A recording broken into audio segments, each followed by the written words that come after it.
queria que damos continuidade a esse ciclo Estudos Avançados em Ciências e Humanidades, hoje com a presença do nosso professor de graduação, o professor Sérgio Franco. Para apresentá-lo, só queria dar algumas informações. Não sei se todos acreditam no Facebook como eu, mas a página dele está com 9.350 acessos. E crescemos 5.000%, que saímos do zero em 3 de março, um mês depois. Isso vale o que vale. Em todo caso, tem sido um veículo de comunicação para além dos outros. Também o jornal da URGS, o jornal da URGS,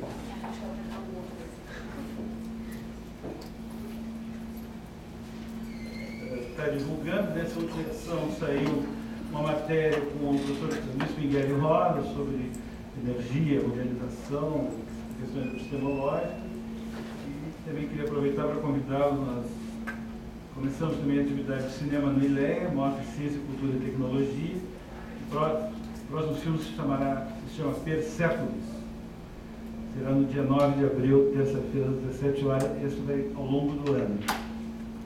Também vocês estão recebendo um material que a Durgues nos ofereceu. Já vou dar a palavra ao professor chefe, nosso vice-presidente, que é para um novo ciclo chamado Universidade do Futuro, que começa dia 10 de abril, 13h, às quartas-feiras.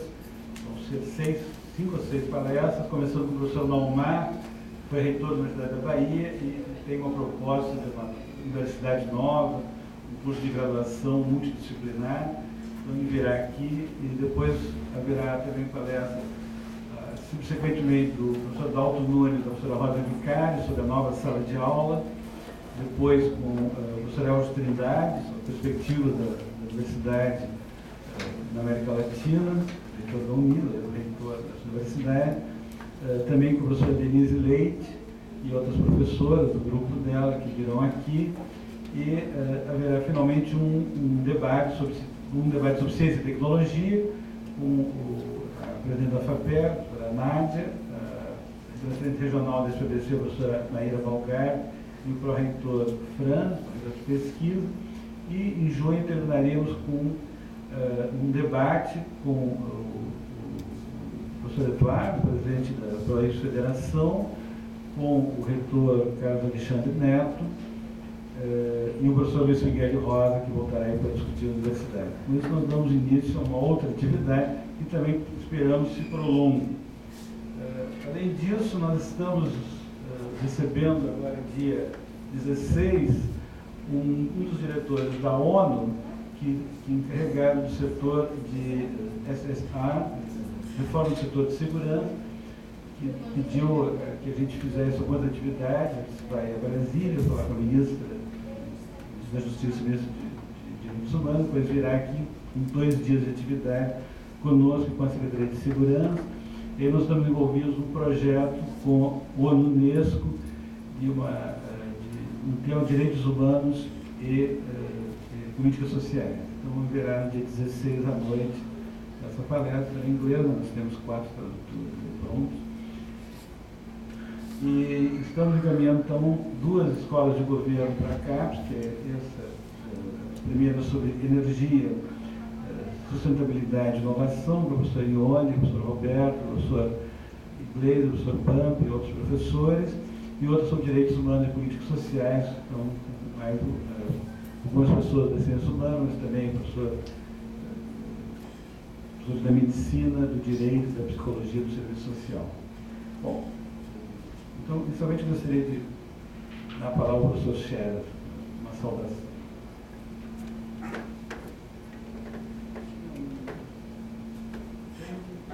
Boa tarde. É uma satisfação para a Durgues ajudar ou patrocinar esses eventos, essa série de palestras. Nós vamos estar, digamos assim, patrocinando mais diretamente, com as passagens dos palestrantes, etc., a parte que se refere à Universidade do Futuro. E o colocou algumas das palestras, não falou de uma que eu considero muito importante, mas eu gostei também, do ex-ministro Sérgio Rezende, que irá aqui também e vai falar para nós. A Durgs patrocina com prazer essas palestras e nada mais natural do que a Durgs ter uma colaboração. Já está ligado? Bom, nada mais natural do que a Durgs ter uma colaboração com o ILEA, uma vez que o diretor do ILEA, o professor José Vicente, é ex-presidente da Durgs. Então, a nossa amizade vem de longa data. E, simbolicamente, esse patrocínio que a Durgs está fazendo, nós vamos entregar agora ao palestrante de hoje uma recordação da Durgs.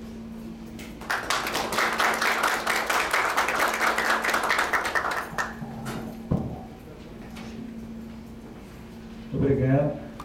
Bom, eu sou Sérgio Franco, você conhece, eu sou reitor de graduação da URGS, graduado em Psicologia e em Filosofia, de mestrado em Educação pela sua universidade e doutor também em Educação por essa universidade. Tive vários cargos, fui diretor da Faculdade de Educação, é membro do Conselho Nacional de Educação e é presidente da Comissão Nacional de Educação, de Avaliação da Educação Superior, entre outros cargos.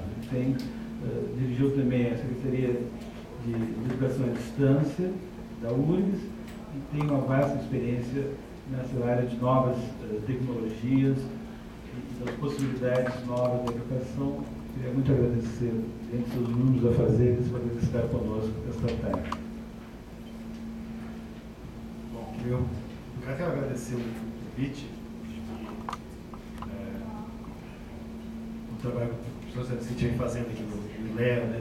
Acho que é extremamente importante e entusiasma a todos nós esse caráter agora de mais presença nessas atividades e a gente já vem conversando na Prograde de ajudar a potencializar esses processos todos, né? Trazendo aproximando a própria graduação com os estudos avançados, né? Acho que essa parceria com a Durgs é extremamente positiva também. Fazemos porque na verdade a gente tem que fazer os entrelaçamentos por vários níveis, né? Então eu ia até brincar com o professor Scherer e agradecer por ter pago a passagem de vir até aqui.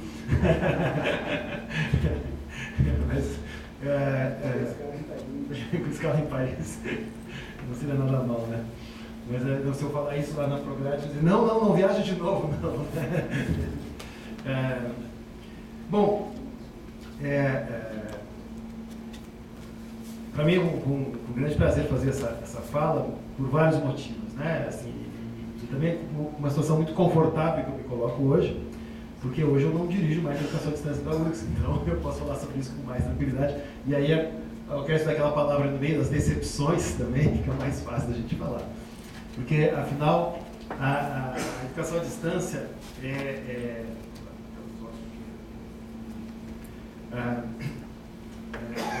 ela é sempre vista como uma grande coisa, ao mesmo tempo, às vezes, é vista como uma grande enganação também. Tá? Eu sou da Faculdade de Educação e sabe que em todas as universidades da Faculdade de Educação tem bastante resistência à educação à distância. E, inclusive, na minha própria história, eu, quando me aproximei da educação à distância, eu me aproximei com muita desconfiança. Né? E um pouco por acidentes de percurso, acabei me envolvendo bastante nisso. Eu coloquei até aqui ali embaixo do nome URGS e CNE, porque eu vou tentar falar desses vários lugares. Tá?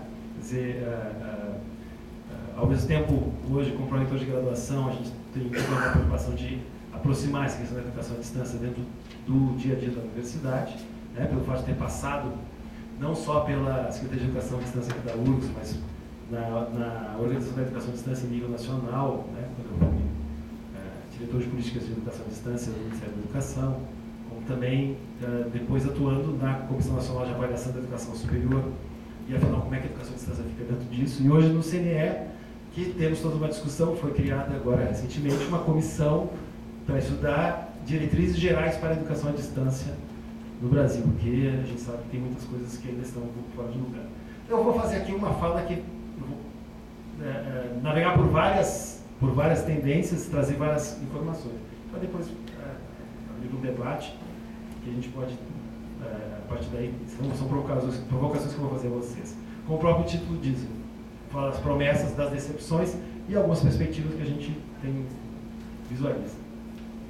Isso que está aqui na tela é a definição que está proposta no Decreto 5622 de 2005, uma definição que nós levamos um ano para tentar chegar nela. E ela não foi o jeito que a gente gostaria. Teve uma discussão muito grande, inclusive a discussão sobre se deveria ou não um decreto ter uma definição. Ela se tornou uma definição que ajuda, porque a própria consultoria do MEC na época disse que era importante ter uma definição, porque ao mesmo tempo que todo mundo sabia o que era, ninguém sabia exatamente o que era educação à distância. E surgiram várias questões interessantes nessa discussão, sobre, por exemplo, a falar aqui de utilização de meios e tecnologias de informação e comunicação, que no jargão da educação à distância eles falam de tecnologias de informação e comunicação. E uma discussão com o pessoal da engenharia, eles dizem, não, peraí, meio de comunicação não é a mesma coisa que tecnologia de comunicação, a gente tem que trabalhar com essas duas perspectivas. Né? A gente também saiu, esse decreto foi em substituição do decreto anterior, que regulamentou, os dois são para regulamentar o artigo 80 da LDB, que surgiu num momento em que a educação à distância se vislumbrava como a grande saída da educação à distância era o uso da televisão. E esse aqui já é dentro de uma perspectiva de internet. Então fala aqui da desenvolvimento de atividades educativas em lugares ou tempos diversos. Mas o mais importante da definição é aquilo que está embaixo, que é o segundo parágrafo, o parágrafo único desse artigo da definição, que é que a educação à distância se organiza segundo metodologia, gestão e avaliação peculiares. Porque exatamente a questão do que é educação à distância é muito mais pela organização. Porque como é que eu vou distinguir exatamente quando é que um curso deixa de ser presencial para passa a ser à distância? Tem uma portaria do Ministério da Educação que diz que todo curso presencial pode ter até 20% da sua carga horária à distância. Então significa que qualquer curso que tiver mais de 20% passa a ser um curso à distância? Quem foi que disse? Não quer dizer que seja assim. Na área de engenharia, por exemplo, há muitos anos, em todo o mundo, e aqui na URGS também, se usa método de educação à distância. É muito comum se usar método Keller no ensino de disciplinas, que é o método de educação à distância. Que eu tive, enquanto aluno da psicologia, também uma disciplina que usava o método Keller, só que ninguém falava que isso era educação à distância. Mas, na verdade, toda a estrutura do método Keller é uma estrutura de educação à distância. E aí vem todas as fantasias que se cria sobre educação à distância, né? O que se é bom ou não é, e a comparação se por acaso ele ser bom, ele consegue ser melhor ou pior, se substitui ou não. Eu acho que a gente foi muito feliz ao escrever no PDI da URGS a questão da educação à distância, e essa frase eu gosto, eu ajudei a escrever, um pouco de falsa, de uma pouca modéstia, mas oferecer curso à distância não significa abrir mão da presencialidade. Esse é um primeiro fato super importante. Não estou dizendo que estou abrindo mão do presencial. Não. Significa substituir o presencial quando possível, porque nem sempre é possível. E quando desejável pedagogicamente. Porque a gente tem situações que hoje já se tem experiência bastante para dizer, tem situações que funcionam melhor à distância, mas tem situações que funcionam melhor no presencial. Então, quando é que é desejável pedagogicamente usar a distância? A estratégia de educação à distância. E aí tem vários critérios, questão do número de alunos, questão de possibilidade de presença, né, situações de interação que são possíveis ou não. E possibilitar um processo de inclusão para aqueles que têm dificuldade de estar fisicamente nos campi da universidade, seja por razões temporais ou espaciais. Ou seja, eu, por muito tempo, na discussão com a CAPES, com a questão da UAD, aparecia a questão de que eu tinha que fazer polos de educação à distância em lugares longínquos. Mas aí pegamos aqui o campus do Vale da URGS. Para, por exemplo, a questão de formação de professores, a gente tem uma população enorme aqui de Viamão, da Lomba do Pinheiro, que mora próximo ao campus da URGS, mas que trabalha de manhã e de tarde, e não tem condições de vir aqui assistir aulas nos horários em que a gente Por que não pode ter um curso à distância para pessoas que moram em volta do campus? Outro caso, enfermeiros, agentes penitenciários, pessoas que têm plantões que não seguem a lógica da semana. Não são plantões de dia sim, dia não.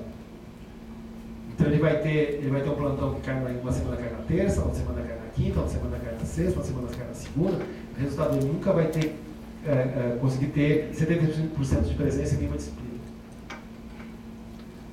Então eu começo a ter, são pessoas que sempre podem ser beneficiadas por um processo de educação à distância, ainda que não estejam distantes. Agora, quando a gente começa a pensar de como é que a educação à distância começa a funcionar, principalmente, vamos falar aqui da educação superior, a gente começa a ver que as coisas não são tão tranquilas assim. Em primeiro lugar, na grandíssima maioria das universidades públicas e privadas, a educação à distância aparece como ação isolada. Várias instituições públicas e privadas criaram institutos de educação à distância, ou departamentos de educação à distância. E aí se faz o seguinte, eu tenho lá um departamento de História, que tem o curso de licenciatura em História, etc. Mas o curso de licenciatura em História à distância não tem nada a ver com aquele departamento. Então a produção de conhecimento de História não interessa para oferecer o curso à distância. Tem algo errado nessa concepção. Mas isso é... Porque é o jeito mais fácil. Porque o que acontece? É claro que nós todos, e digo nós, porque eu tenho que excluir, a geração que não viveu a questão da tecnologia, e que viveu também o discurso de que a educação à distância até se falava um pouco, mas era algo próprio do governo militar, que era algo que vinha tinha lá no MEC os AIDS, falava algumas coisas de educação à distância, etc. Isso era uma coisa que era vista com reservas ideológicas até. Então, é claro que vai ter resistência. Então, o que faz? Em vez de lidar com a resistência, não, deixa eles lá, eles cuidam do presencial e vão cuidar da distância. E aí se cria uma coisa que epistemologicamente não tem sustentação. Outra coisa, a educação à distância aparece muito fortemente com vontade do dirigente. Então, a gente vê também, universidades públicas e privadas, nas públicas isso aparece mais porque o dirigente tem mandato fixo, né? Mas nas privadas também aparece um reitor de uma universidade, um diretor de uma faculdade, resolveu fazer educação à distância e incentivar isso. Daqui a pouco mudou o diretor, acabou tudo, não tem mais nada. Né? O reitor deu toda a força, etc. Mudou o reitor, não tem mais. Né? As coisas ficam de virar do céu. Outra coisa que é muito comum é a educação à distância e anal dos loucos. É aquele gueto dos caras, os louquinhos em tecnologia, né? E todo mundo encara assim como, bom, é aquele pessoal que a gente não se mete, né?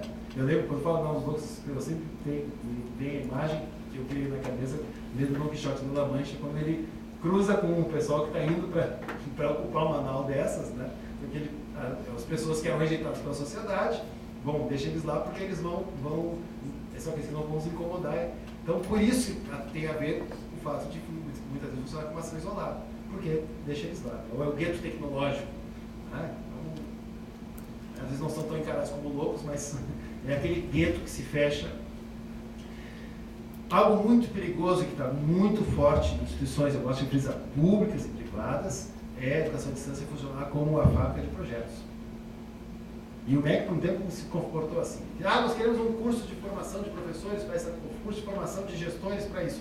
Qual é a universidade que vem aqui oferecer? Está aqui um plano, o curso tem que ser desse jeito, tá? Aqui está o projeto, tudo. A universidade não precisa pensar o que ela vai oferecer. Ela vai lá e a gente está aqui dando recurso, dando bolsa, dando isso, aquilo. Né?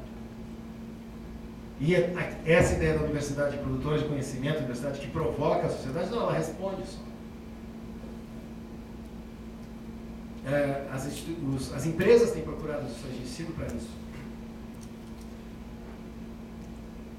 Buscando o que não é ilegítimo, mas eu tenho que cuidar, tem que pensar o quanto, como é que é o balanço disso. Né? Daqui a pouco a gente reduz o trabalho da universidade a responder a demandas de projetos. E a revelação fácil de recursos novos. Também aí vale para públicos e privados. Né? Na universidade pública, a questão das bolsas, a questão dos recursos que vem. Né? Aqui a Deise, né? A dona do dinheiro da SEAD, né? Que passa aquele monte de recurso. Né? O orçamento o orçamento direto que eu lidava na SEAD é muito maior que o relacionamento que eu lido com a Prograde hoje, não é? Porque entra com muito mais, todo o recurso que vem especificamente por causa do projeto de educação à distância, sim. Bom, não estou dizendo que seja ruim dar dinheiro, não, pelo contrário. Mas nós estamos olhando de que jeito? Esse recurso está chegando é para quê? Né? Então, ao mesmo tempo criou-se todo um problema em relação à questão dessa política de bolsas, porque daqui a pouco eu só posso fazer alguma coisa nova se ganhar bolsa, senão eu não posso fazer. Né? Ou a interpretação de vários conselhos universitários, ainda bem que o nosso aqui não teve essa interpretação, de que, não, se o professor está ganhando bolsa, não pode contar isso na carga horária dele. Né? Só que não pararam para pensar que o professor pesquisador do CNPq também ganha bolsa e conta a carga horária de pesquisa dele na sua vida funcional. Né? Então, para que é bolsa? O que é bolsa? Né? A gente teve um cuidado muito grande quando fez o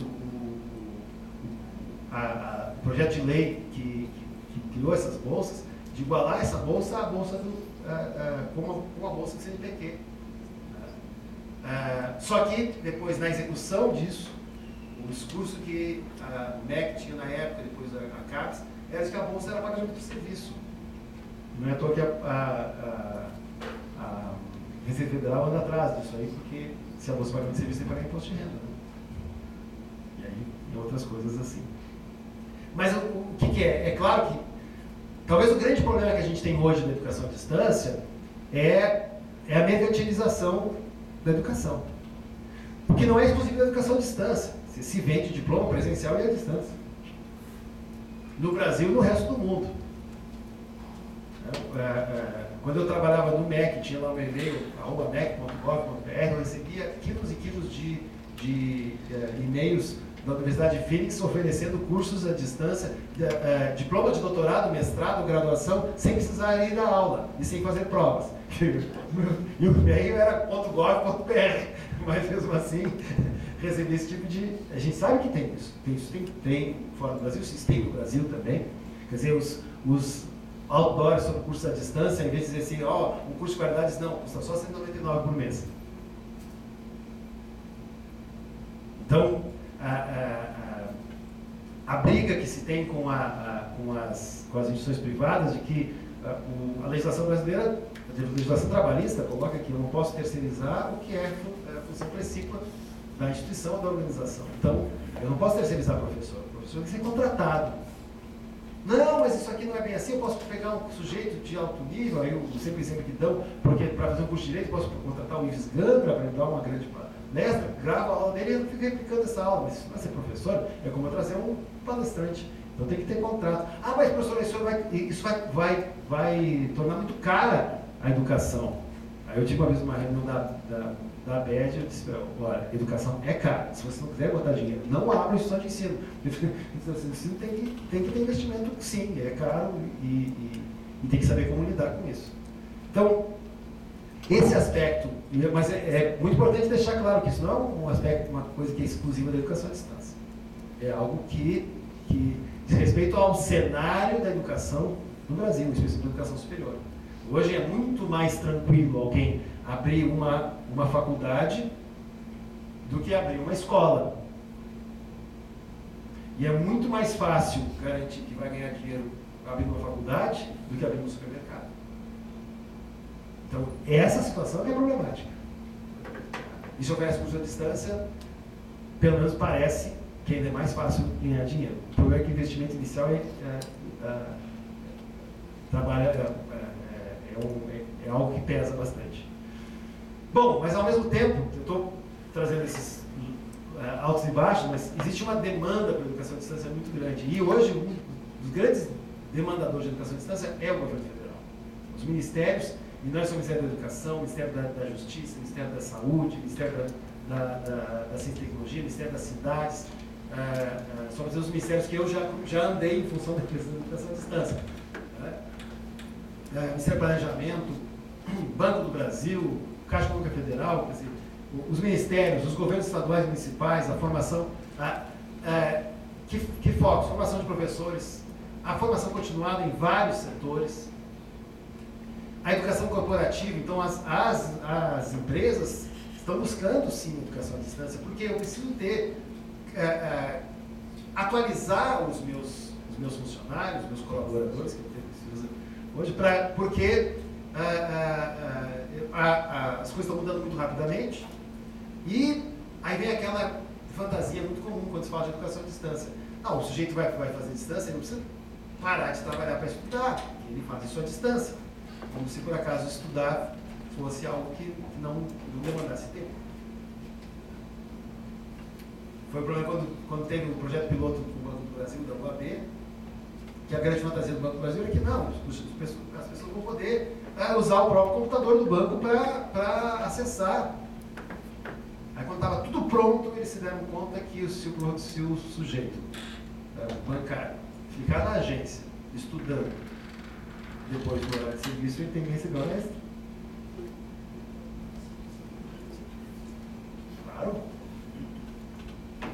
Ele está sendo, de certo modo, coagido a fazer o curso em função do trabalho. Agora, se ele vai estudar em casa, bom, tudo bem, não é hora extra. Mas aí, como é que vai fazer com um sujeito que mora lá no Acre, no interior do Acre, no interior do Amazonas, em que não tem internet fora da agência bancária, com velocidade suficiente? E assim por diante, né? Mas, Petrobras é um dos grandes demandadores de educação à distância. O pessoal que vai para a plataforma fica 15 dias lá. E eles trazem tanto para a formação dos cursos tecnológicos, quanto especialmente para essas especializações, porque o sujeito que eu tenho um sujeito que é chave numa plataforma, e eu quero que ele se capacite, e a intenção é que ele faça uma especialização. Mas quando ele fica 15 dias na plataforma e 15 dias aqui, ele não pode fazer um curso, uma especialização convencional, um curso à distância. E demandas sociais diversas, quer dizer, a gente tem sindicatos, inclusive centros comunitários, associações das mais diversas, que têm buscado exatamente a questão da educação à distância como alternativas. Claro, muitas vezes com muita fantasia do que é possível fazer com a educação à distância. E aí vem uma questão que eu não posso deixar de falar, eu até já disse em muitas ocasiões que eu quando era estudante de psicologia, eu sempre gostava das questões de educação e assistia as palestras do pessoal que eram organizados pela educação, e eu sempre saía com raiva dos pedagogos, porque eu ia lá, assistia a palestra, os caras ficavam falando do que a lei e tal, que é aquela lei 5692, a lei 4040, e aí esses caras sempre falando de lei, projeto, decreto, portaria, e eu, como estudante de psicologia, queria falar de aprendizagem, porque isso é mais importante do que essa coisa, né? Que a boca fala, o outro paga, né? Eu faço 10 anos que o que mais faço é ler, é escrever, ou revisar decreto por lei, portaria, etc. E não adianta, porque algo que aí depois que eu entrei para a educação, que eu me dei conta que a gente está lidando com a educação, está lidando com o direito das pessoas. E, portanto, essa questão da regulamentação ela é extremamente importante. Claro que o Brasil é um país exagerado, especialmente na educação superior. Não existe país, até informação em contrário, mas até agora não conheço nenhum país que tenha uma regulação tão pesada quanto o Brasil na educação. Mas, em todo caso, mesmo assim, na educação à distância, é interessante que o Brasil começa a fazer educação à distância praticamente junto com todos os outros países do mundo, na década de 20. As primeiras iniciativas de educação à distância são lá do finalzinho do século XIX. Aliás, a gente tem, eu tenho informação, mas não encontrei nunca o registro, mas de que o Exército Brasileiro fez um projeto de educação à distância, executou um projeto de educação à distância em 1890, 80, por aí. Então, a educação à distância é algo que surge no final do século XIX, ela vai se instalar realmente na primeira metade do século XX, em termos mundiais. O Brasil vai começar isso usando rádio, né, e muitos de nós ainda ouvimos o projeto Minerva, essas coisas assim, que né, rádio se usa como marco do início da educação à distância no Brasil, o início da rádio Sociedade do Rio de Janeiro, que hoje é a Rádio MEC, né, que é cursos de alfabetização, atualização nas várias áreas do ensino, né, história, geografia, etc., usando rádio. E eu acho muito interessante citar, porque a nossa biografia de educação à distância hoje é muito marcada pela América do Norte, mas para mim é muito emblemático que a França começa a fazer educação à distância para valer em 1918, 1918, um ano depois que termina a Primeira Grande Guerra, porque ela precisava reconstruir o país. E ela começa a educação à distância com 2 cursos que ela achava que eram essenciais para a reconstrução do país, que era Engenharia Civil e Arquitetura. E educação à distância, de 1918, não tinha nada de internet, não tinha nem telefone. Um país. Era um curso por correspondência, de engenharia civil e de arquitetura. E até hoje, o Centro Nacional de Artes e Métiers, né, de Artes e Ofícios, oferece cursos tecnológicos e cursos de graduação em engenharia e arquitetura à distância. E quando o Brasil decide começar os cursos à distância pela formação de professores, houve um questionamento, mas você quer começar a formação de professores porque é um curso de segunda categoria? Não, porque é o que nós precisamos mais agora no momento. Assim como a França precisou de engenharia e arquitetura em 1918, nós precisamos reconstruir a educação no Brasil. Claro que a gente tem aqui uma situação que eu quis trazer essa coisa da regulação, porque existem cursos que são livres. Uma universidade não precisa ter um credenciamento para oferecer curso à distância, curso de extensão à distância. Eu posso fazer muita coisa à distância sem precisar nenhum tipo de regulação. Tá? Eu, depois que as pessoas começaram a me ver como pessoa ligada ao MEC, eu já recebi telefonema de pessoas: eu quero abrir uma escola de inglês, o que eu faço para ter o credenciamento do MEC? Você não precisa de credenciamento do MEC para ter uma escola de inglês. Isso é um curso livre, faz quem quiser. Claro, não somos como o Chile, que a educação é livre. Não. Nós temos, embora a educação, pela Constituição atual, ela é livre à iniciativa privada, mas regulada pelo Estado. E aí a gente tem, sim, é preciso que a instituição, para oferecer curso à distância naquilo que não é curso livre, ela tem que se credenciar. E para o ensino básico, ensino profissional, ela se credencia no sistema estadual de ensino. Para a educação superior, mesmo as instituições ligadas ao sistema estadual se credenciam no sistema federal. Porque aqui tem um problema todo da territorialidade aí, que é complicado. Então, a gente tem os dois sistemas e essa questão na verdade, os três sistemas, mas a educação superior não se refere ao sistema municipal. Essa questão da regulação ela é um tanto complicada, ou ela exige determinados cuidados que às vezes a gente tem dificuldade de lidar. E quando se foi organizando isso, já junto com a criação dos sinais, né, que o decreto aquele de regulamentação da educação à distância de 2005, os sinais começam em 2004. E os sinais traz a ideia de que a regulação tem que se basear nos processos avaliativos. E algo que se discutiu muito desde a instalação da CONAS era de que o curso tem que ser avaliado pela sua finalidade, não pela modalidade dele. Então, se é um curso à distância de administração, o que interessa é esse curso forma administradores. O fato de ser à distância ou não, só um pouquinho. Os sinais é o Sistema Nacional de Avaliação da Educação Superior. É importante essa obrigado pela pergunta. Então, quando se criou o Sistema Nacional de Avaliação da Educação Superior, que diz o seguinte: a regulação, que é os credenciamentos institucionais, os reconhecimentos dos cursos, etc., tem que ser baseados no processo avaliativo. Mas como é que eu vou, então, reconhecer um curso à distância? E vinha toda a discussão, a gente não sabe como é que funciona isso. E a discussão que se criou dentro da Comissão Nacional de Avaliação da Educação Superior era que, o que interessa é avaliar a qualidade do curso. E claro que avaliar a qualidade do curso envolve avaliar como é que ele consegue executar na sua modalidade. Mas isso é secundário. Em primeiro lugar eu formo bem aquele profissional. Agora eu botei esse ponto de interrogação em vermelho ali, porque hoje voltou o MEC a discutir se não devia ter um instrumento específico de educação à distância, etc. Para vocês terem uma ideia, eu estive dentro da CONAS por 8 anos, né, 4 deles como presidente. E teve momentos em que, quando existia a Secretaria de Educação à Distância do MEC, em que eles queriam forçar a criação de um instrumento específico para os cursos à distância. Um instrumento de avaliação de cursos era gigantesco, tinha 70 itens. E a gente estava tentando dar um jeito de diminuir, para 40 itens. O instrumento que eles propuseram tinha 110 itens.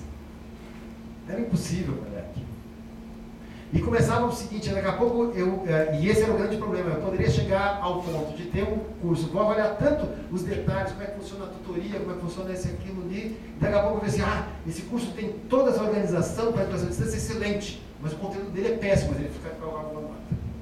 Não, afinal, como é que é a questão de conteúdo, como é que é a questão das competências que ele consegue levar os alunos a desenvolver, como é que ele lida com a relação do presencial, porque as dimensões de avaliação são essas três que estão embaixo, a organização didática pedagógica, isso passa um pouco pelo uso da tecnologia, mas não só por isso. O corpo docente é fundamental. E aí vem também o corpo de tutores, que a gente vai falar um pouco mais adiante, e a infraestrutura, bom, mas a infraestrutura é só um detalhe do curso. Bom, e diz a legislação que é obrigatório haver momentos presenciais. Tem coisas aqui que são visíveis, vamos olhar aqui. Bom, a avaliação dos estudantes tem que ser presencial, ou predominantemente presencial.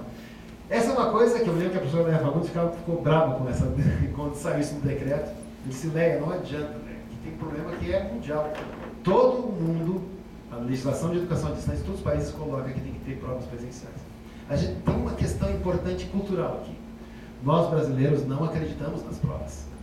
Os europeus acreditam, os americanos mais ainda acreditam nas provas. Fez a prova, passou, então ele sabe. E a gente é uma questão cultural, mas a gente não acredita na prova. A gente tem cursos de universidades renomadas à distância no mundo que a avaliação é feita uma prova por disciplina. E para cursos eminentemente práticos, tipo enfermagem. Universidade de Hagen, da Alemanha. Uma universidade séria, mas uma universidade aberta. Aí vem um detalhe importantíssimo. A sigla EAD é de Educação Aberta e à Distância. A educação superior aberta no Brasil é proibida pela Constituição. É muito diferente o caso. Disse um ex-reitor da Universidade de Hagen, aqui na URGS, uma conversa que a gente teve lá na Faculdade de Educação, ele disse, bom, a gente perguntou como é que é a questão da evasão. Disse, a gente tem uma evasão de mais ou menos 85% dos nossos alunos. Né? Às vezes 90% conforme o curso.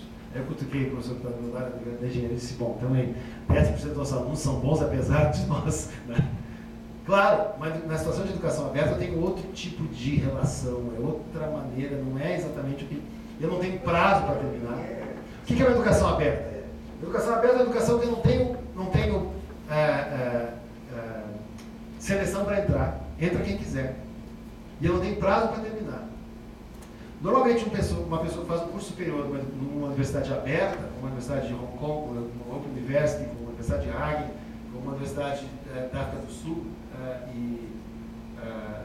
essas são as principais, tem uma da Austrália também, as pessoas levam no mínimo o dobro do tempo que se leva no curso normal para fazer. Então aquilo que a gente estaria aqui jubilando o aluno é o normal de se levar. Porque como eu não tenho seleção, aperta-se nas avaliações durante o curso e as pessoas vão desistindo do curso. Então eu não tenho pressão de prazo. Inclusive apareceu uma situação na Universidade, a UNED, a Universidade Nacional à Distância, Universidade Nacional de Educação à Distância da Espanha, ela é também uma universidade aberta. E um ex-reitor da Universidade da UNED, ele fez um cálculo dizendo que o aluno da UNED é o aluno mais caro da Espanha. E normalmente se diz ao contrário, né? O aluno à distância é um aluno barato, porque eu massifico. Não, ele disse, não, o aluno é barato, mas o egresso é mais caro. Porque se eu tenho que botar para conseguir que um saia, eu tenho que botar 10, 20 ou às vezes 50, então esse egresso custou muito caro. Então, mas a universidade aberta tem outra dinâmica. E esse é o perigo que a gente tem no discurso da educação à distância no Brasil. Você pegar no discurso da ABED, a Associação Brasileira de Educação à Distância, ela defende a educação aberta. E ela está dizendo o seguinte, boa parte desse discurso, não é unânime, mas é muito forte esse discurso da ABED, é que a gente tem que usar as regras de educação aberta na educação regular no Brasil. Não, são duas coisas completamente diferentes. Eu tenho duração mínima de curso no Brasil, eu tenho tempo máximo de permanência na universidade, e até porque eu tenho que criar toda uma dinâmica diferenciada completamente para fazer educação aberta. A educação aberta em si é ruim ou é boa? Não vou entrar nessa questão. Toda forma de educação pode ser boa. Mas no caso, a avaliação, falei disso porque a avaliação dos estudantes em todo o mundo ela é obrigatória que tenha uma avaliação presencial. Por quê? Porque a gente tem aquela desconfiança para caso o cara que está respondendo lá é ele mesmo que responde ou não. Embora eu sempre digo que eu sempre esqueci de pedir a carteira de identidade dos meus alunos nas disciplinas presenciais. Eu não tenho certeza se aqueles que estão matriculados são aqueles que estão ali. Alguém de vocês já fez essa verificação? A gente não faz. E a minha filha namorou um rapaz que era praticamente idêntico ao seu irmão. Ainda bem que ela namorou um inteligente. Porque quando eles estavam no ensino médio, o mais velho tinha rodado, então eles estavam na mesma série, só que não na mesma turma. Às vezes o namorado da minha filha ia fazer a prova pelo outro, e ninguém notava. E aí o outro conseguia passar. Isso acontece no presencial também. Um erro não justificou o outro, obviamente. Né? Agora, o que eu acho que é invisível é o seguinte: estágios obrigatórios têm que ser presenciais. Óbvio, não pode ter estágio à distância. Se é estágio prática profissional, ele tem que ser presencial. Aí surge o problema: bom, mas como é que é o acompanhamento de estágio? Bom, aí nós temos problemas sérios entre o ideal e o real. Nas universidades públicas, o acompanhamento de estágio normalmente é muito criterioso, em algumas áreas mais do que outras. Nas universidades privadas, esse acompanhamento não é tão criterioso assim. Por quê? Porque tem problemas trabalhistas. É comum que as universidades privadas proíbam os professores da universidade a irem no local de trabalho, no local de estágio para fazer verificação, porque senão a universidade tem que arcar com o deslocamento dele, tem que arcar com os custos disso, com o seguro, etc, etc. Tem costume ser regimental isso. O que aqui nós temos nas licenciaturas, que tem uma presença muito grande do estágio, do orientador de estágio, dos professores de estágio lá no local de estágio, não é prática nas instituições privadas. Em outras, a gente tem práticas, sim, do supervisor local, etc., que dá para fazer coisas bem interessantes. Então, dizer lá que o estágio é obrigatório, que isso foi uma preocupação muito grande do Conselho Nacional de Educação, quando surgiu a questão da regulamentação da educação à distância. Mas é claro que estágio é prática profissional, não pode ser à distância. Defesa de trabalho de conclusão de curso é muito engraçado, porque a legislação, a resolução do Conselho Nacional de Educação sobre defesa de monografia de pós-graduação lato sensu é mais exigente que a de defesa de mestrado e doutorado. Então, tem algumas coisas assim meio estranhas. E atividades relacionadas a laboratórios de ensino, né? Quer dizer, se eu tenho um laboratório, eu tenho uma aula que é prática, eu preciso ter um laboratório, sim. A gente tem estudos aqui na física, tem estudos interessantíssimos sobre laboratórios de acesso remoto e tudo mais. Sim, mas isso é um tipo de relação com o laboratório. Que no ensino presencial também tem que ter. Eu não posso fazer telemedicina sem que o cara utilize instrumentos de telemedicina. Eu tenho que sim, se eu vou estar fazendo trabalho, vou fazer formação em engenharia nuclear, eu tenho que ter a experiência de acesso remoto ao laboratório, porque na usina nuclear eu não boto a mão lá. Mas eu tenho que saber lidar com isso, mas tem coisas que preciso fazer concretamente. Quando o Conselho Federal de Biologia disse que não queria reconhecer ou registrar os ingressos de cursos à distância de biologia, ele trouxe um detalhe muito importante. Ele encontrou muitos cursos de biologia à distância que não tinha um laboratório. Agora, só que ele tomou uma medida descabida, inclusive legal, que ela foi derrubada. Uma coisa é dizer o seguinte: eu não vou reconhecer diploma de aluno que tenha saído de um curso que não teve acesso ao laboratório. Isso é perfeitamente correto, vale para curso presencial e curso à distância. Agora dizer, não, porque a distância eu não reconheço, não pode ser. Até porque diz lá no decreto que os cursos são realmente equivalentes. Bom, mas a gente tem um papel importante nesse processo regulatório. E um processo a gente tem, são dois pontos de polícia no processo regulatório, que é a barreira para entrar no sistema, porque eu preciso ter vem cá, quem está querendo oferecer curso à distância, tem condições de fazer isso? Tem condições de pessoal, de tecnologia, etc., para fazer isso? A proposta que ele está querendo fazer, ela é adequada? Então tem que ter barreiras para entrar no sistema, já que o nosso sistema é regulado. E eu preciso ter, e esse é um problema muito sério no Brasil, mecanismos de exclusão do sistema. A gente sim tem conseguido excluir, fechar cursos, fechar instituições, etc. Não precisa chegar no ponto como chega o Equador, que hoje o ministro da Educação do Equador tem que andar com proteção policial, porque ele fechou quase metade das universidades do país. Não é que seja isso. Tá? Se a gente tem boa ideia, né? Uma discussão que a gente faz muito grande, muito no CNS, se a gente tem barreiras de entrada no sistema, supõe-se que o pior não entrou. Pode ter entrado coisa que não seja tão boa, mas o pior já não entrou. Então é claro que eu vou ter eu preciso criar mecanismos de exclusão do sistema também, mas eu tenho que saber muito bem, aí eu tenho que ter muito bem fundamentado de como é que eu vou excluir o sistema. E o grande problema disso tudo é porque a educação à distância ela é um mar de subversão de conceitos. Isso é o bom dela. Porque toda a nossa legislação educacional ela tá muito marcada pela questão da abrangência geográfica, os limites da territorialidade, né?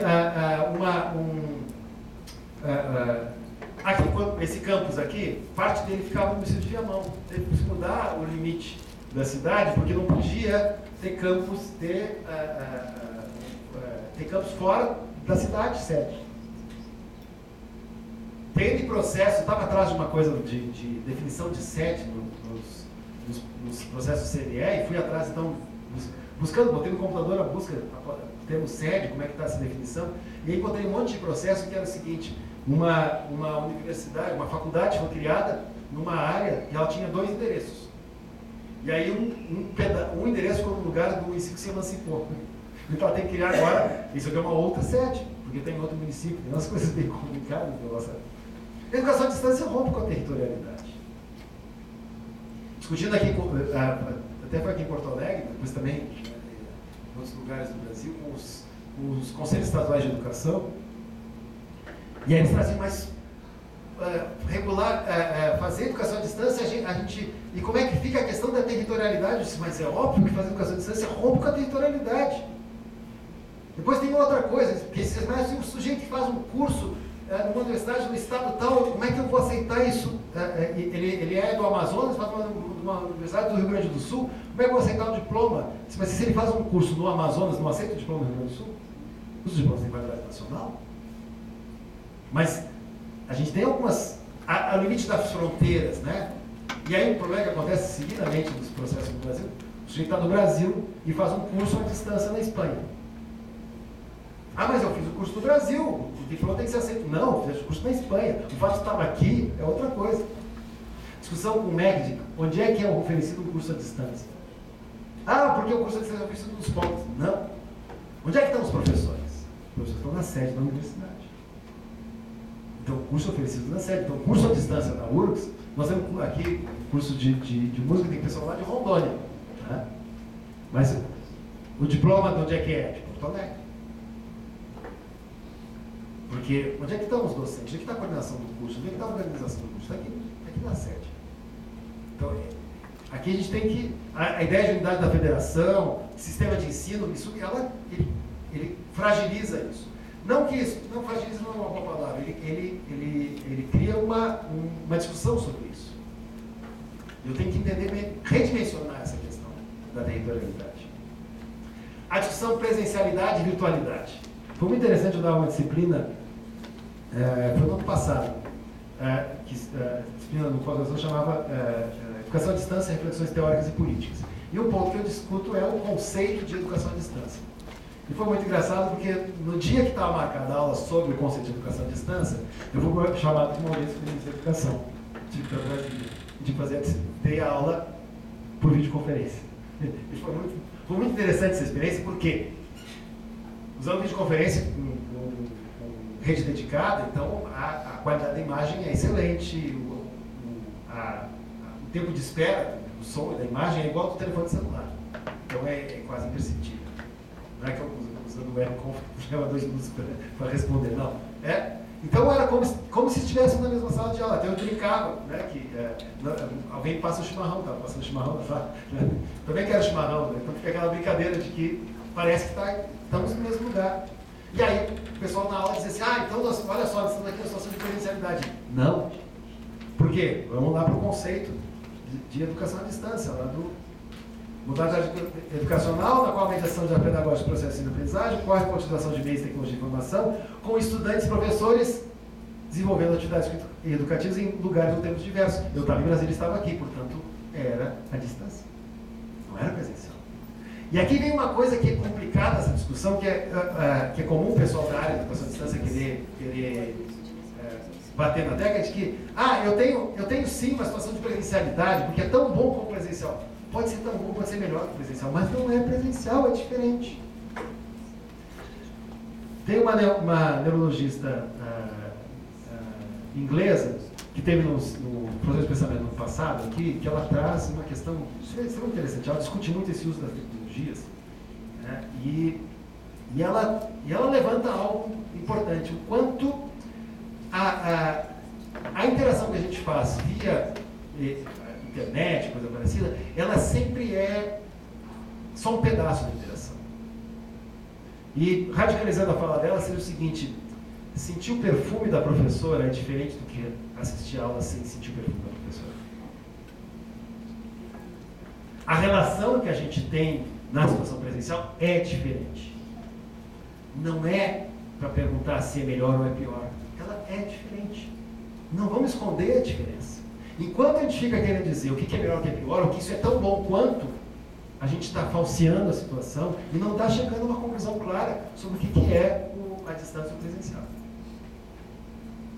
Mas aqui traz situações que também tem exageros, como por exemplo na questão da resolução sobre defesas de monografias em cursos de especialização, de que obriga que a defesa seja presencial.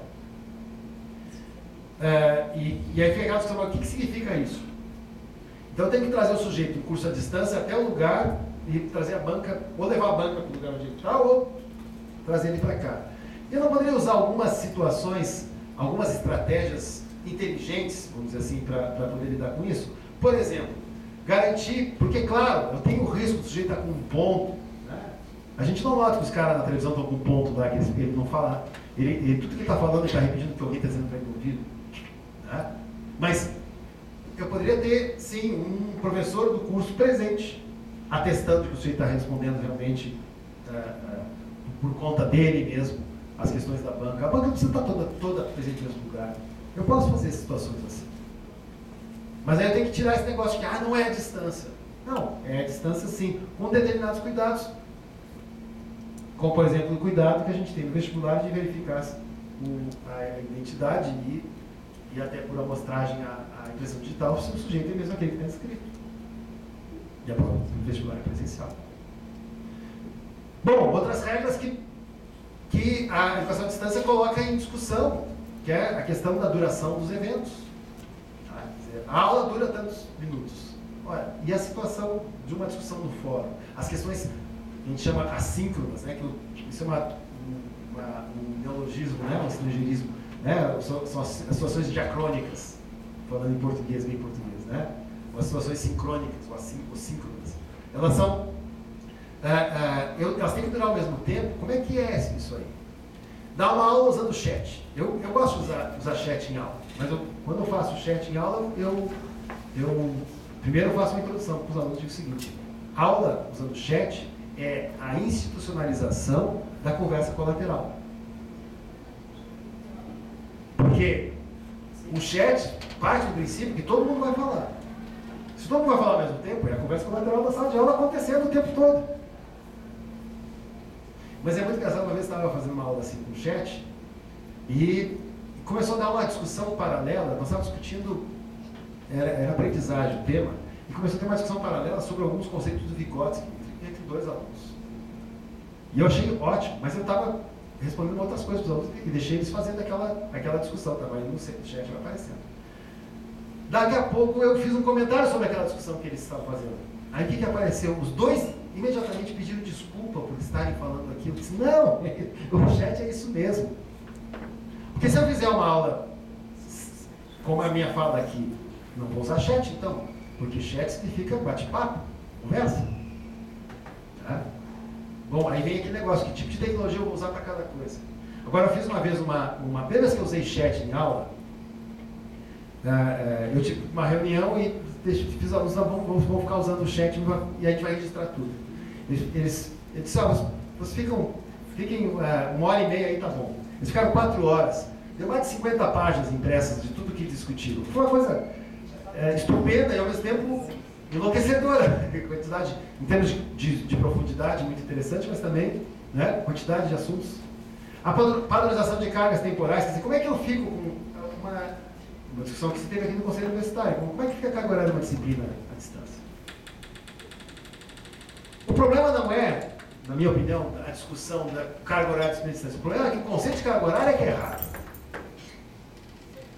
Porque o conceito de carga horária parte do princípio que o aluno só aprende no momento que ele está na frente do professor. Hoje, os europeus já avançaram muito nisso.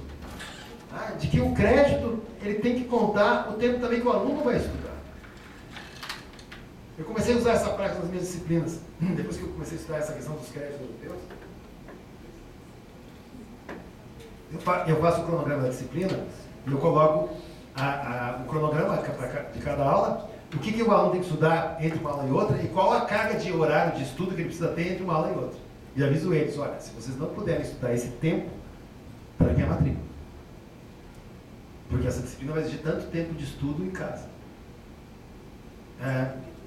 Uma discussão quando se fala disso, aparece muito em relação, que é relativa a isso, ao problema das bibliotecas. É muito comum que as instituições, especialmente as privadas, mas as públicas também levantem questões sobre por que tem tanta biblioteca no polo de educação à distância, etc. Porque, olha só, aí vem um argumento muito forte. Assim. As estatísticas estão mostrando que os alunos não vão para a biblioteca, nem no curso presencial. Aí a minha resposta sempre é uma pergunta. Os alunos não vão para a biblioteca porque eles não precisam da biblioteca ou porque o curso é tão ruim que eles acham que não precisam de biblioteca? Porque isso que acabou a nossa cultura de carga horária foi o seguinte: eu centro tudo na aula do professor. O aluno não precisa estudar. Ele só estuda pelo caderno. É o que acontece muito nos cursos noturnos. De novo, eu tenho que dizer, instituições públicas e privadas. Porque é uma coisa que eu aprendi trabalhando tanto tempo com a avaliação da educação superior. Tem muita coisa boa e muita coisa ruim em instituições públicas e privadas. Não é só porque é público que faz tudo certinho. Não, a gente tem problema assim também nas instituições públicas. A gente tem instituições que têm muito mais seriedade, muito mais compromisso institucional, mas tem outras que não têm muito compromisso institucional. Tem uma questão de cultura institucional, etc., que são coisas importantes. E o problema da sincronicidade também, que é também as coisas podem acontecer em tempos diferentes. Claro que aí vem de novo a discussão em relação à educação aberta. No contexto brasileiro, eu preciso ter o tempo marcado. Eu tenho prazo para fazer o curso. Nos nossos cursos à distância das federais, na Universidade Aberta do Brasil, são aquilo que no jargão URGS se chama Programas Especiais de Graduação, que tem uma oferta única, que tem prazo para acontecer. Então, o aluno não pode esticar. Ele chega uma hora que o curso tem que terminar. Então, são questões que a gente tem que trabalhar. E, ao mesmo tempo, fazendo um outro voo aqui, Plano Nacional de Educação. Ele diz lá na meta 12, elevar a taxa bruta de matrícula da educação superior para 50% e a taxa líquida para 33% da população de 18 a 24 anos, assegurando a qualidade da oferta. Ou seja, eu tenho que ter, a ideia é que 33% da população de 18 a 24 anos esteja na universidade. Quanto que a gente tem hoje? 17. E ainda diz numa outra, um desdobramento dessa meta, diz que metade da matrícula tem que ser em instituições públicas. Significa que nós temos que praticamente quadruplicar a oferta de vagas de educação superior em instituições públicas. A taxa bruta é quando eu pego a população e vejo de toda a população de 18 a 24 anos, deixa eu tentar lembrar. Eu faço uma confirmação do curso.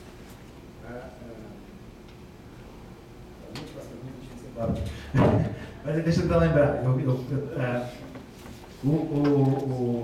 Quando eu pego a população de 18 a 24 anos, eu quero 33% da população de 24 anos. Sim, tá, agora lembrei bem. A população de 18 a 24 anos, vou fazer uma conta redonda. É 1 milhão. Tá? A taxa líquida seria se 33% desta população está na universidade. E a taxa bruta é que se a população é 1 milhão de 18 a 24 anos, 50% desse total, 50%, ou seja, meio milhão, não importa que idade, está na universidade. Então, é 50% da quantidade e 33% da fatia. Explicando de novo. Eu tenho 1 milhão de pessoas entre 18 e 24 anos. Se eu tiver meio milhão de pessoas, não importa a idade, na universidade, eu atingi a meta. luta contra aqueles que estão fora da faixa. Da faixa também. Embora use como referência a faixa da população. Tá? E aí vem o problema de combinar a quantidade, fraquinho embaixo dele, combinar a quantidade com a qualidade. E essa é uma discussão lá dos pioneiros da educação. A discussão entre os entusiastas e os otimistas da educação, no início do século XX. E dizia assim, bom, se eu tenho que ter qualidade, eu tenho que ter quantidade. Como é que eu concilio quantidade e qualidade? A meta do PNE, em relação ao resto do mundo, não é nada ambiciosa. Em relação ao que a gente conseguiu fazer nos últimos 10 anos, ela é muito ambiciosa. E aí vem uma questão que, embora tenha umas coisas meio distorcidas no PNE, que tem alguns preconceitos com a educação à distância, tem algo que mais ou menos se sabe, não tem como atingir essa meta sem usar muito a educação à distância. E aí, partindo do princípio também que a educação à distância vai possibilitar eu ter uma taxa de alunos por professor muito maior do que na situação presencial. E aí surgem outras questões, a questão dos tutores, etc., que vamos falar. Então, se eu tenho que, para atingir essa meta, eu preciso ter educação à distância, e eu tenho educação à distância, eu tenho possibilidades diferentes de fazer educação à distância, que vai desde o curso por correspondência até o curso todo na internet, surgem algumas perguntas que eu preciso fazer. Em primeiro lugar, cursos à distância podem ter qualidade? Enquanto eu partir daquela visão preconceituosa de que se a distância não tem qualidade, então desiste de tudo, fecha tudo. Tá? Então, não, peraí. Pode ter qualidade. Mas aí, uma outra pergunta que é muito comum surgir. Que cursos podem ser à distância? Na minha opinião, essa pergunta está errada. A pergunta seguinte é melhor ser feita. O que pode ser à distância em cada curso? Porque eu digo, uma licenciatura em física pode ser à distância? Na minha opinião, pode ser à distância. Mas isso não quer dizer que ela pode ser 100% à distância. Eu tenho que ter prática de laboratório e vai ter que ser presencial. Então, eu tenho... a questão é o que pode ser à distância em cada curso, e que torna a educação à distância a possibilidade de qualificar o próprio curso presencial. Ótimo. Bom, que ganhos e perdas a gente tem em cursos à distância? Isso é importante. Esse cálculo, entre aspas, né, ele é muito importante. Quer dizer, que quando eu opto por um curso à distância, o discurso sempre assim, eu tenho grandes ganhos, mas espera aí, gente, vamos botar o pé no chão. O que eu perco fazendo à distância? Eu não posso perder de vista isso. Agora, eu também tenho que colocar para o presencial isso. Quando eu resolvo fazer um curso presencial, o que eu perco fazendo presencial e não fazendo à distância? Porque eu perco também. A gente tem hoje já, como já disse isso no início, né, a gente já tem experiência suficiente para dizer, existem situações que a distância é melhor do que no presencial. Mas existem situações que o presencial é melhor do que a distância. Então tem que ter claro isso. Essa coisa da gente ficar só dizendo só querendo falar o que é bom, não vale. Nós temos que ter claro o que tem de bom e o que tem de ruim. Quando eu, lá, chefe de departamento, vou definir que eu vou ter que ter uma turma muito grande, porque tem muitos alunos retidos ou coisa parecida, eu tenho que ter presente, vai ser pior para essa turma, sim. Ou eu lá na Prograde, a gente está lá definindo as salas de aula, não consegue botar uma aula numa sala que tem um quadro decente, não é, professora Adriana?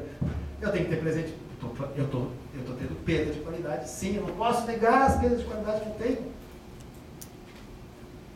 Então não dá para ficar tapando só com a peneira.